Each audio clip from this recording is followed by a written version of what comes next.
My attempt this morning is to create an experience.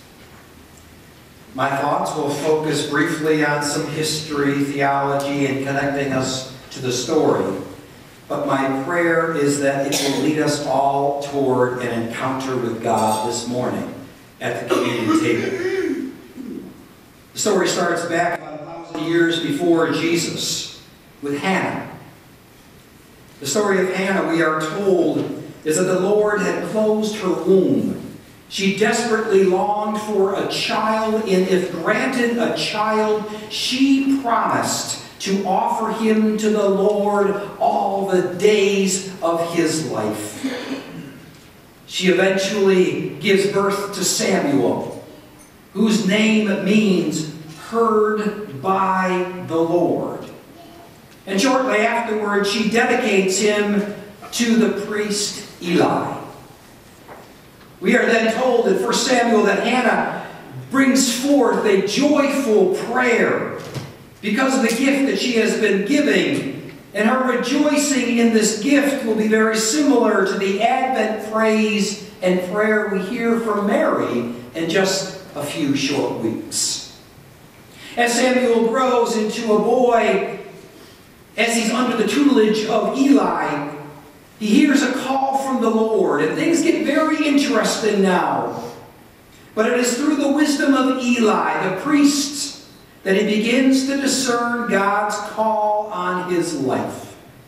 The story continues as he begins to mature and get older. At this time, the Israelites are at war with the Philistines, but the most important aspect in the book of 1 Samuel at this point is that the Ark of the Covenant has been captured by the Philistines. Friends, that's huge. And we, as it was foretold, the two sons of Eli were wicked, which brought yet another confrontation with the Philistines. The Philistines defeat the Israelites, killing 4,000 soldiers and capturing the ark. Where after that, another 30,000 soldiers are killed.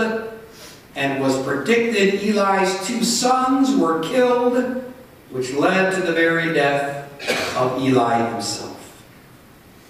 That's the backdrop. And as we continue in the book of 1 Samuel, eventually the ark was returned.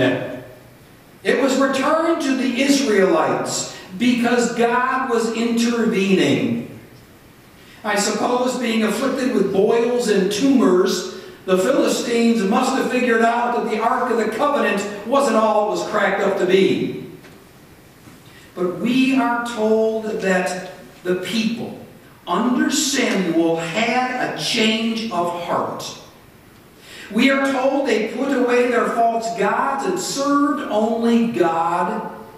And this was the impetus for not only reclaiming the ark, but also providing victory over the Philistines. My friends, do you see a pattern here?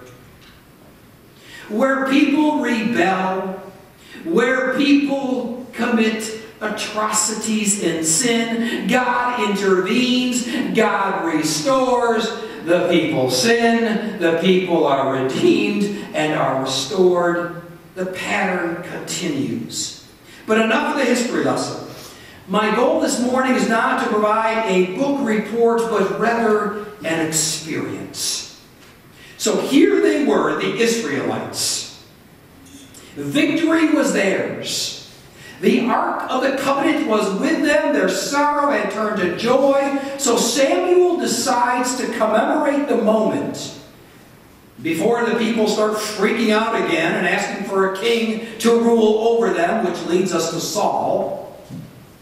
But Samuel erects a reminder, a spiritual marker testifying to God's holy presence and divine aid, and we are told he called it Ebenezer. Ebenezer, the stone of help, a symbolic, holy, and sacred sign to God's chosen people of God's continuing care and covenant. When I read this passage about the Ebenezer a few weeks ago, I could not get it out of my head. That Samuel erects out of a rock, out of a stone, a living symbol for God's people, about God's help, how God is the refuge of our lives, a very present help in times of trouble. This morning, I want to bring that to life. I want to bring it to life as we gather together to share in the sacrament of Holy Communion.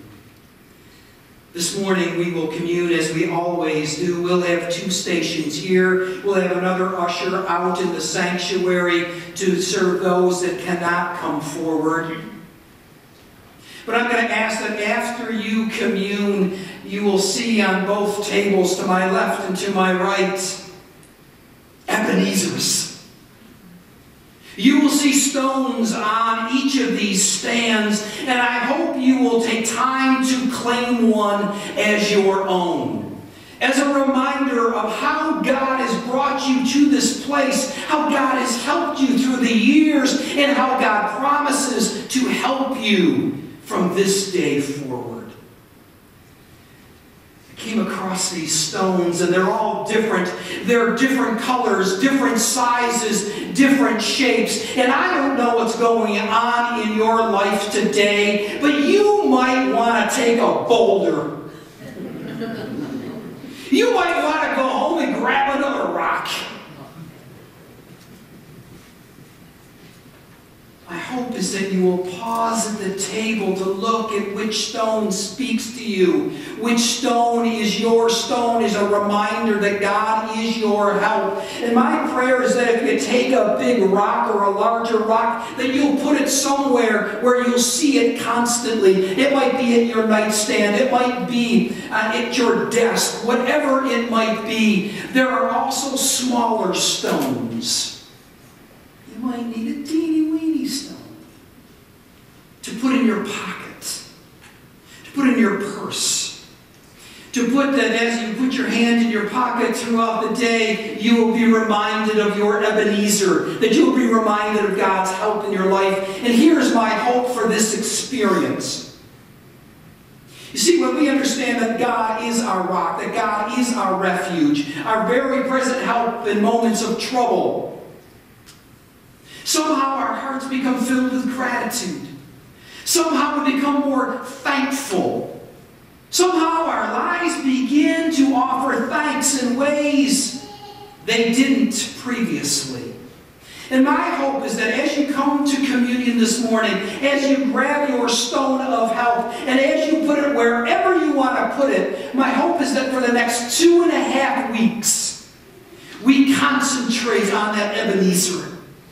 That from now until Thanksgiving morning, that our hearts will be constantly reminded of how God has acted in our lives and how God wants to act in our lives. And I can just picture this.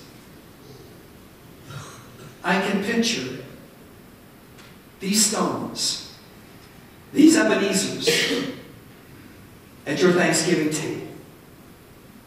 And when family and friends come in and say, "What in the world is that stone doing on this table?" you will proclaim your Ebenezer. Come to the table this morning and experience the help of God.